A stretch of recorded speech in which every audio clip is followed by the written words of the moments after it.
Hi class, welcome to my channel PG on track.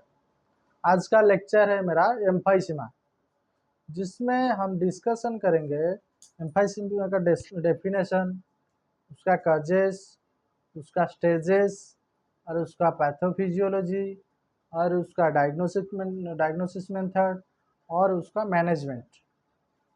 तो पहले देखेंगे डेफिनेशन। देखेंगे, it is an abnormal distension of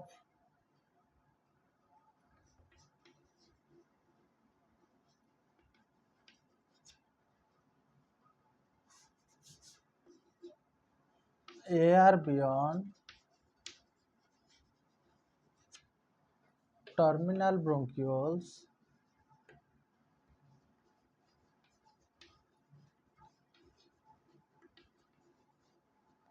and destruction of alveolar wall। मतलब emphysema में क्या होगा कि जो टर्मिनल ब्रोंकियल्स होगा तो जिसमें एयर पास होता है, जिसमें एयर जाके पास होता है तो उसका डिस्टेंशन हो जाएगा। मतलब जो टेंशन उसको लेना चाहिए, जैसे कि वो उसका प्रॉपर शेप लेना चाहिए, वो प्रॉपर शेप नहीं ले पाएगा। तो और क्या होगा ना, डिस्ट्रक्शन ऑफ आल्वेओलर वाल। और क्या होगा, जब ब्रोंकियोल से आल्वेओल तक गैस नहीं जा पाएगा तो एक्सचेंज भी नहीं हो पाएगा, तो आल्वेओल भी इन्फ्लामेशन हो जाएगा और आल्वेओली जो वाल होता है वो डिस्ट्रक्शन हो जाएगा। और एक डिजीज क्या है, ये प्रोग्रेसिव डिजीज है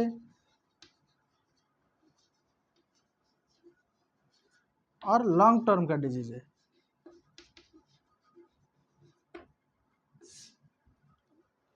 तो ये हो गया उसका डेफिनेशन। अभी देखेंगे कजेस का बारे में जानेंगे।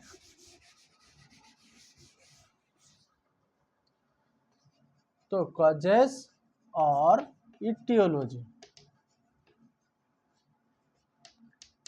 इटियोलॉजी क्या क्या है, जैसे कि एक इटियोलॉजी हो गया स्मोकिंग, और क्या है पैसिव स्मोकिंग और सेकेंडरी स्मोकर। जिसमें हो गया स्मोकिंग, हमको सिगरेट लेने से और स्मोकिंग करने से एम्फाइसीमा हो सकता है। और क्या है ना पैसिव स्मोकिंग, अगर कोई आदमी सिगरेट ले रहा है, उसका पास हम खड़े हैं तो हम पैसिव स्मोकर हैं, तो इसमें भी हो सकता है। और क्या है कि फैमिली हिस्ट्री,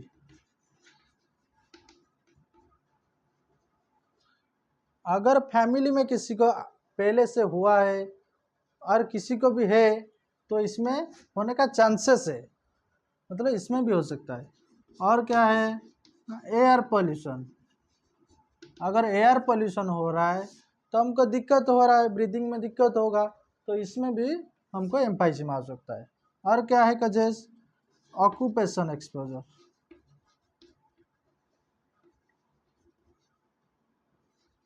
ऑक्यूपेशन एक्सपोजर मतलब जैसे कि हमारा हो गया माइनिंग में काम करना, कोई जाके मिल में इंडस्ट्री में काम करना जिसमें कि वो ज़्यादा डस्ट आ रहा है, केमिकल का जो फ्यूम्स आ रहा है, तो ये ऑक्यूपेशन एक्सपोजर के वजह से हो सकता है।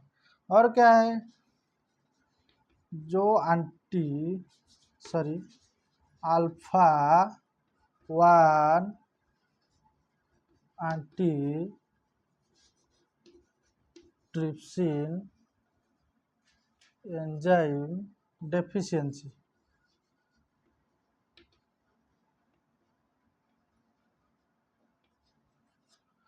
अल्फा 1 एंटीट्रिप्सिन एंजाइम डेफिशिएंसी, ये जो अल्फा 1 एंटीट्रिप्सिन एंजाइम होता है ये एक प्रोटीएज एंजाइम होता है, प्रोटीएज एंजाइम और प्रोटीएज इनहिबिटर होता है। ये कौन प्रोड्यूस करता है, ये लीवर प्रोड्यूस करता है, लीवर से प्रोड्यूस होता है। इसका काम क्या है और फंक्शन क्या है, वो जो प्रोटीज इनहिबिटर ये अल्फा एंटीट्रिप्सिन एंजाइम होता है, उसका काम होता है वो इलास्टिसिटी एक्टिविटी प्रोवाइड करना है लंग्स को इलास्टिसिटी एक्टिविटी प्रोवाइड करता है। और क्या है दूसरा का जैसे देखेंगे, लंग्स इन्फेक्शन, अगर कुछ लंग्स का इन्फेक्शन हुआ तो इसमें भी हो सकता है एम्फाइसीमा। और क्या फैक्टर हो सकता है, जैसे कि socio economic factor, socio economic factor,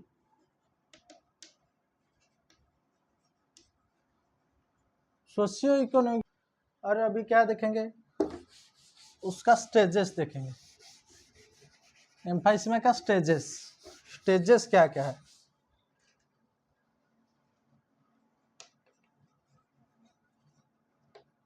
stages, इसमें 4 स्टेज होता है।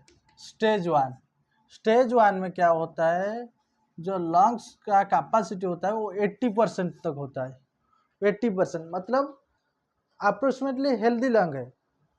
और जब इसमें क्या होता है स्टेजेस 2, हाँ इसको माइल्ड स्टेज हम लोग बोलते हैं, माइल्ड स्टेज। और स्टेज 2 देखेंगे, नेक्स्ट स्टेज 2, इसको हम लोग बोलेंगे मॉडरेट स्टेज। मॉडरेट स्टेज इसमें क्या होता है कि आदमी का लंग्स जो होता है वो 50% से 79% तक काम करता है, मतलब नियरली टू हेल्दी लंग्स। जो लंग्स होता है वो नियरली होता है। और दूसरा स्टेज क्या है, स्टेज 3, जिसको हम बोलेंगे सीवियर स्टेज। इसमें क्या है कि जो आदमी का लंग्स होता है वो 30% से 49% तक हेल्दी रहता है, ये सीवियर स्टेज होता है। और लास्ट स्टेज जो होता है हमारा स्टेज 4 होता है। स्टेज 4 में ये वेरी सीवियर होता है, वेरी सीवियर। इसमें जो लंग्स होता है वो लेस देन 30% हेल्दी होता है।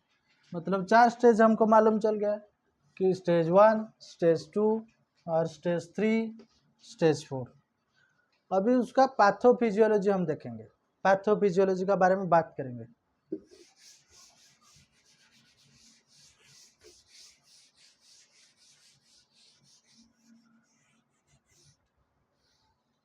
तो पैथोफिजियोलॉजी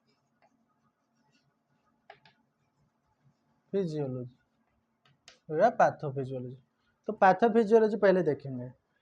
जो फैक्टर होता है इटियोलॉजिकल फैक्टर व कजेस फैक्टर, जो रिस्क फैक्टर होता है इटियोलॉजिकल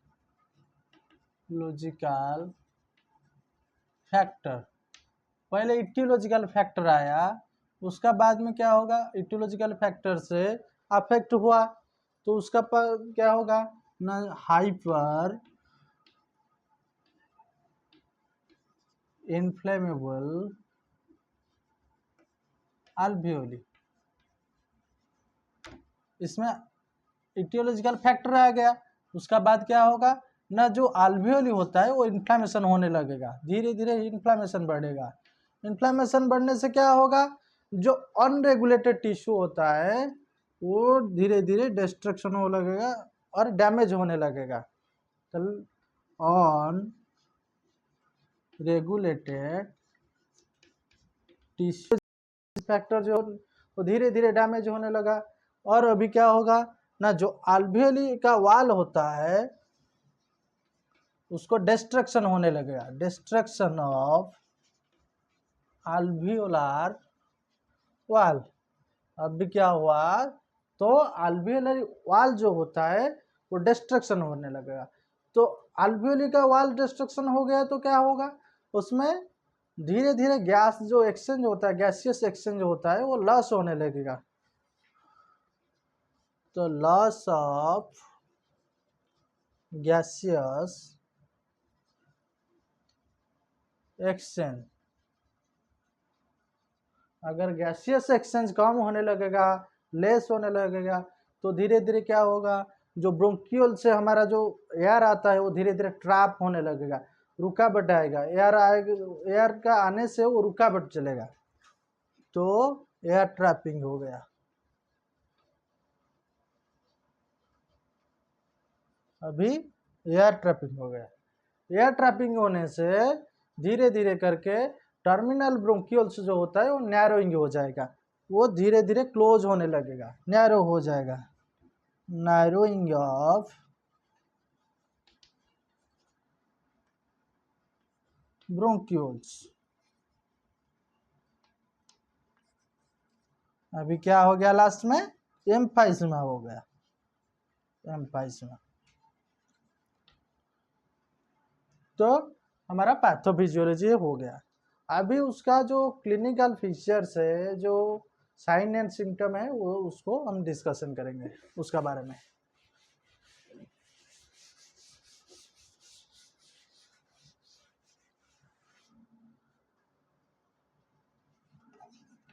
तो क्लिनिकल फीचर्स, तो क्लिनिकल फीचर्स क्या क्या होगा, तो अभी क्या होगा क्लिनिकल फीचर्स, डिस्निया होगा। डिस्निया मतलब डिफिकल्ट इन ब्रीदिंग और शॉर्टनेस ऑफ ब्रीदिंग, जिसमें शॉर्टनेस ऑफ ब्रीदिंग होगा, ब्रीदिंग का पैटर्न जो है वो शॉर्ट हो जाएगा और लंबे लंबे तक सांस नहीं ले पाएगा, धीरे धीरे धीरे धीरे सांस लेगा। और क्या है ना, हाइपोक्सेमिया, हाइपोक्सेमिया, ये जो ऑक्सीजन क्या होगा, लो हो जाएगा, ब्लड में ऑक्सीजन का लेवल जो है कम हो जाएगा। और उसके बाद ऑक्सीजन कम हो जाएगा तो इसमें क्या होगा ना, हाइपर कैप्निया होगा। ऑब्वियसली ऑक्सीजन का लेवल कम हो गया तो कार्बन डाइऑक्साइड बढ़ जाएगा, तो इसमें क्या होगा, कार्बन डाइऑक्साइड हाई हो जाएगा। तो इसमें हमको पता चला कि शॉर्टनेस ऑफ ब्रीदिंग होगा, और हाइपोक्सेमिया होगा, और हाइपर कैप्निया होगा, और क्या होगा ना, बैरल चेस्ट होगा। बैरल चेस्ट,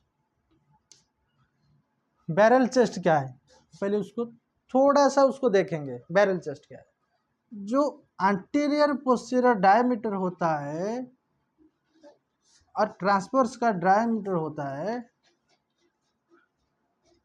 जो एंटीरियर पोस्टीरियर डायमीटर और ट्रांसवर्स का डायमीटर होता है, वो क्या है कि वो जो रेशियो में होता है तो 1:2 रेशियो में होता है, 1:2।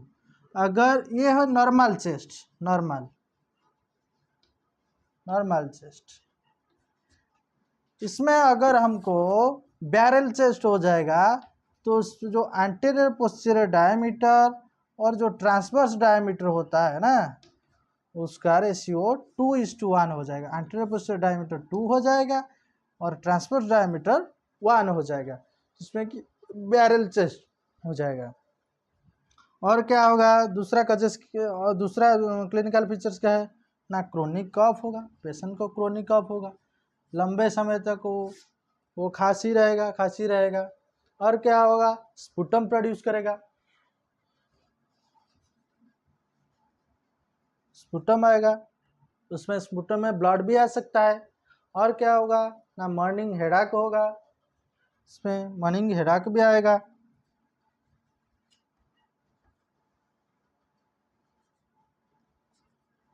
मॉर्निंग में हेडाक आएगा। और क्या होगा, यहाँ तो देखे थे पहले, अभी क्या है, पहले हम तो हम बता दिए कि वो ऑक्सीजन का लेवल कम हो जाएगा, ऑक्सीजन लेवल जो होता है लो हो जाएगा, उसमें ऑक्सीजन का लेवल कम होगा तो उसमें सियानोसिस होगा। सियानोसिस क्या है, ब्लूइश इन कलर, अगर ऑक्सीजन सियानोसिस हो जाएगा। और क्या होगा ना, फीवर आ सकता है पेशेंट को, चेस्ट टाइटनेस होगा, चेस्ट टाइट लगेगा, चेस्ट पेन भी हो सकता है पेशेंट को, चेस्ट पेन हो सकता है क्योंकि उसको जो पेशेंट को क्या है, डिफिकल्टी, ब्रीदिंग डिफिकल्टी हो रहा है, तो लेबर, इसमें क्या है, और क्या है, लेबर ब्रीदिंग भी हो सकता है, लेबर ब्रीदिंग हो सकता है। और क्या है, इसमें हमको जो पेशेंट को फैटिक, पेशेंट फैटिक भी हो सकता है, पेशेंट फैटिक हो सकता है, और पेशेंट को एंजाइटी भी आ सकता है, डिप्रेशन भी आ सकता है। और जो, हाँ, और एक बात है, जो म्यूकस का कलर, वो abnormal mucus, abnormal mucus colour, जो म्यूकस का कलर है वो क्लीन और थीन होता है, क्लीन और थीन होता है। पर इस एक केस में क्या होगा, स्पुटम जो आएगा, वो जो म्यूकस आएगा वो येलो और ग्रीन हो जाएगा। ये था हमारा क्लिनिकल फीचर्स। क्लिनिकल फीचर्स के बाद हम देखेंगे उसको डायग्नोस कैसे करेंगे, जो इन्वेस्टिगेशन कैसे करेंगे, डिजीज को इन्वेस्टिगेशन कैसे करेंगे उसका बारे में देखेंगे। डायग्नोसिस, डायग्नोस्टिक इवैल्यूएशन देखेंगे। इसमें हम लोग क्या करेंगे, पेशेंट का हिस्ट्री लेंगे, हिस्ट्री टेकिंग, पेशेंट को एज कितना है, पेशेंट स्मोक कर रहा है कि नहीं, और पेशेंट जो है काम कैसा काम कर रहा है, वो माइनिंग में या दूसरा कुछ जगह पे काम कर रहा है कि नहीं, तो ऐसा चेक करेंगे, पेशेंट का हिस्ट्री चेक करेंगे। और जो डिजीज है कब से है उसको पहले से, और उसका फैमिली में किसी को हुआ है कि नहीं, ये सब चेक करेंगे। और फिजिकल एग्जामिनेशन देखेंगे। उसके बाद क्या देखेंगे, physical examination, physical examination, patient का फिजिकल चेक करेंगे, पेशेंट को बैरल चेस्ट हुआ है कि नहीं, पेशेंट का जो पोस्चर है, बैरल चेस्ट हुआ है तो उसको पोस्चर चेंज होगा, तो उसका पोस्चर चेक करेंगे, ये सब देखेंगे। और क्या करेंगे, चेस्ट एक्सरे, चेस्ट एक्सरे करेंगे। चेस्ट एक्सरे करने से जो नॉर्मल चेस्ट एक्सरे होता है वो क्लियर आता है, पर जब एम्फाइसीमा होता है वो चेस्ट एक्सरे क्या होता है, वो पैची पैची आता है, मतलब ऐसा वाइट वाइट जैसा पैची पैची दिखेगा आपको। तो चेस्ट एक्सरे करेंगे। और क्या करेंगे, सीटी स्कैन करेंगे। और क्या करेंगे, अल्ट्रासोनोग्राफी करेंगे। और क्या करेंगे, उसमें पीएफटी कर सकते हैं हम, पीएफटी जो पल्मोनरी फंक्शन टेस्ट करेंगे। और इसमें क्या करेंगे ना, A B G, arterial blood gas test. इसमें क्या है, पेशेंट कितना ऑक्सीजन ले रहा है, कितना अमाउंट का ऑक्सीजन उसका बॉडी में जा रहा है, कैसे एक्सचेंज हो रहा है, ये सब पता चलेगा एबीजी का टेस्ट में। और उसमें क्या कर सकते हैं, पेशेंट को पल्स ऑक्सीमेट्री करवा सकते हैं, पल्स ऑक्सीमेट्री। और क्या करेंगे, उसमें जो स्पुटम आएगा ना, उसको स्पुटम भी कल्चर कर सकते हैं, स्पुटम कल्चर, स्पुटम कल्चर कर सकते हैं। उसमें ब्लड कल्चर भी हम कर सकते हैं। हाँ, और सबसे बड़ी बात है जो alpha one anti trypsin enzyme होता है, उसका टेस्ट भी हम कर सकते हैं, उसका टेस्ट करवाएंगे, वो डेफिशिएंसी है कि नहीं है वो सब करवाएंगे। और क्या है, पेशेंट को ईसीजी करवाएंगे, ये सब करवा सकते हैं। तो ये हो गया हमारा डायग्नोस्टिक इवैल्यूएशन बाय इन्वेस्टिगेशन। तो अभी हम देखेंगे उसका मैनेजमेंट के बारे में, वो डिजीज़ को हम कैसे मैनेज कर सकते हैं, उसको कैसे ट्रीट कर सकते हैं। वो ट्रीट होगा तो कैसे होगा, जो फार्माकोलॉजिकल अगर ट्रीट करेंगे तो फार्माकोलॉजिकली करेंगे, या सर्जिकली करेंगे, या फिजियोथेरेपी लेंगे, तो उसका बारे में हम बात करेंगे। वाइल मैनेजमेंट, पहले का जो मैनेजमेंट है वो फार्माकोलॉजिकल मैनेजमेंट। इसमें फार्माकोलॉजिकली में हम क्या करेंगे, ना पेशेंट को ब्रोंकोडाइलेटर देंगे, ब्रोंकोडाइलेटर। ब्रोंको तो हमको पता चला है ब्रोंकोज या ब्रोंके। डायलेटर मतलब डायलेटेशन करना है। हम तो पहले पढ़ेंगे कि जो ब्रोंकियल्स होता है वो नैरो हो जाता है, तो नैरो होने से ये डायलेटर जो होता है वो डायलेशन कराएगा, वो उसका जो डायमीटर है वो इंक्रीज कराएगा। तो हमको ब्रोंको डायलेटर चाहिए। तो ब्रोंको डायलेटर में क्या क्या देंगे, उसमें ना सल्बुटामॉल देंगे, लिवोसल्बुटामॉल देंगे,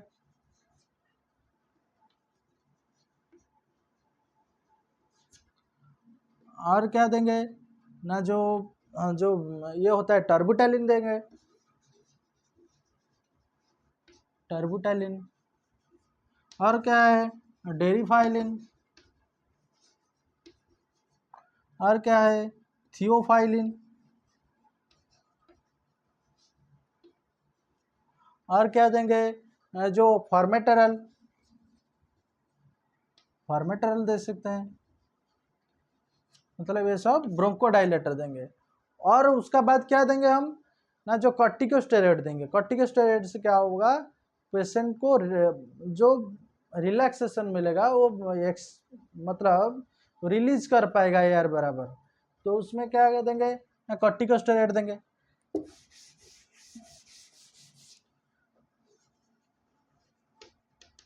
कॉर्टिकोस्टेरॉइड, कॉर्टिकोस्टेरॉइड जो देंगे क्या देंगे, बूढ़े सुनाइड देंगे। और क्या देंगे ना, बेक्लोमेथाजोन देंगे। इसमें ये सब करवा सकते हैं और ये सब दे सकते हैं।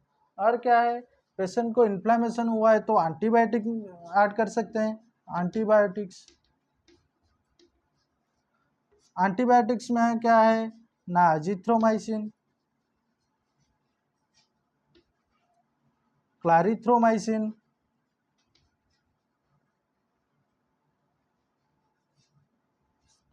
और एरिथ्रोमाइसिन।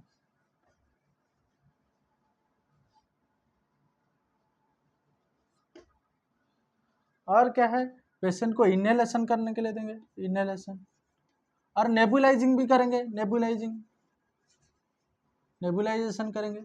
क्या नेबुलाइजेशन तो करेंगे, तो क्या करेंगे ना, लिवोलिन करेंगे, लिवोलिन नेबुलाइजेशन करेंगे। उसका साथ हम लोग ऐड भी कर सकते हैं नेब्जमार्ट, नेब्जमार्ट जो होता है उसको ऐड कर सकते हैं। तो ये हो गया हमारा फार्माकोलॉजिकल ट्रीटमेंट। हम इसको फार्माकोलॉजिकली ट्रीटमेंट कर सकते हैं। और अभी देखेंगे दूसरा मैनेजमेंट जो होता है वो सर्जिकल मैनेजमेंट। सर्जिकल मैनेजमेंट में हम क्या करेंगे कि हम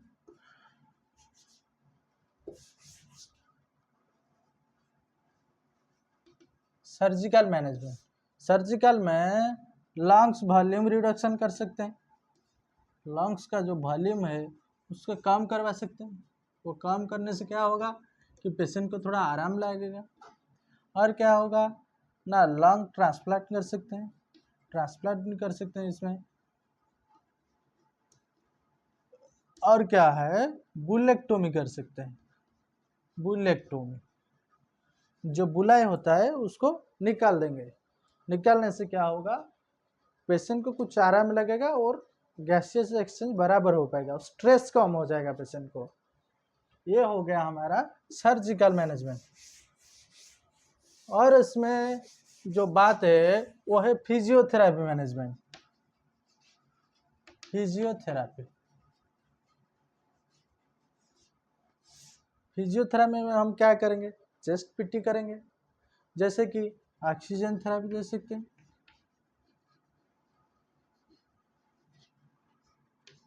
हफिंग कफिंग करवा सकते हैं, हफिंग एंड कफिंग टेक्निक यूज कर सकते हैं। और क्या है इसमें ना, इंसेट स्पायरोमेट्री कर सकते हैं,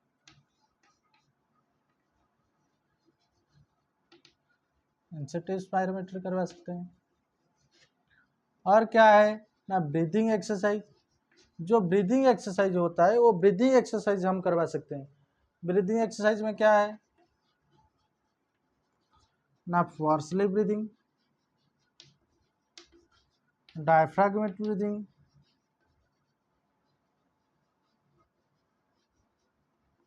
ये सब हम करवा सकते हैं। उसका बाद क्या क्या करेंगे, उसको स्ट्रेंथ ट्रेनिंग प्रोवाइड करेंगे। स्ट्रेंथ ट्रेनिंग प्रोवाइड करेंगे, कैसे वो बराबर सांस ले पाएगा। एंड्योरेंस ट्रेनिंग, पेशेंट को एंड्योरेंस ट्रेनिंग करवाएंगे।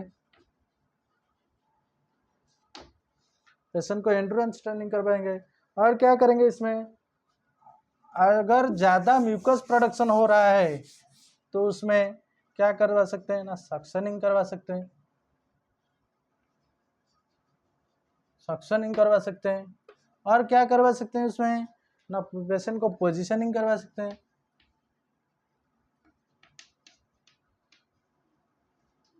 पोस्चरल करेक्शन,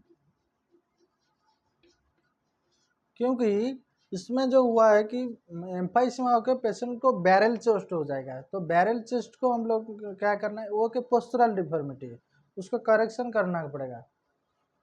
और क्या है उसमें, चेस्ट क्लियरेंस टेक्निक अप्लाई करेंगे। चेस्ट क्लियरेंस,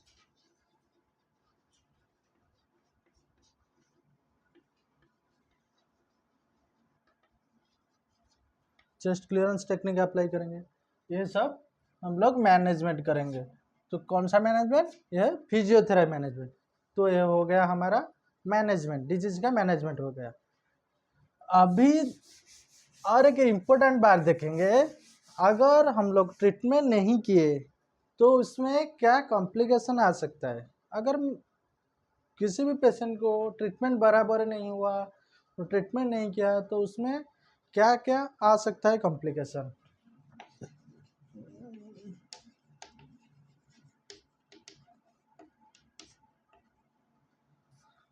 कॉम्प्लिकेशन क्या क्या आएगा, तो निमोनिया होगा, लंग्स का इन्फेक्शन होगा, और क्या होगा, एटलेक्टासिस होगा,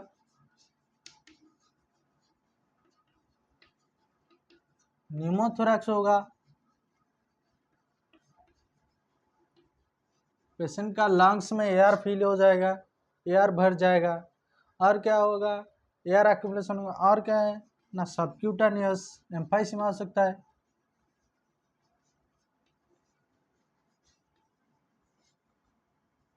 सबक्यूटानियस एम्फाइसीमा हो सकता है। और क्या हो सकता है ना, रेस्पिरेटरी एसिडोसिस हो सकता है।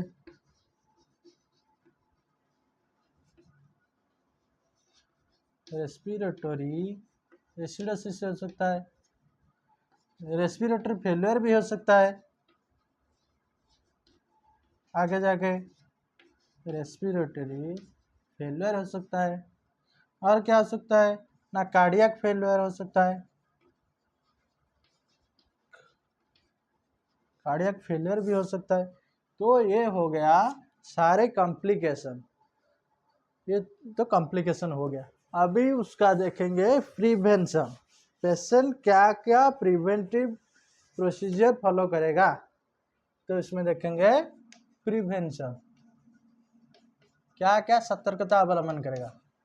तो क्या करेगा, पहले तो स्मोकिंग क्यूट करेगा, क्यूटिंग ऑफ स्मोकिंग,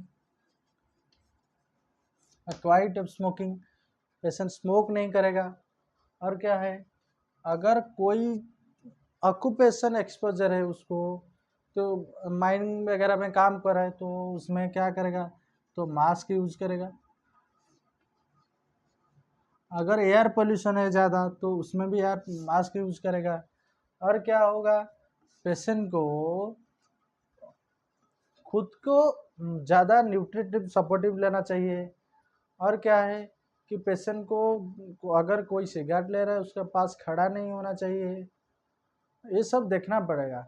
अगर कोई फैमिली हिस्ट्री, अगर फैमिली में किसी को है तो पेशेंट उसके लिए प्रिकॉशन लेगा, तो ये सब करेगा। तो ये था हमारा आज का टॉपिक और आज का लेक्चर एम्फाइसीमा। तो आप सबको मेरा लेक्चर अच्छा लगे, मैं यही दुआ करता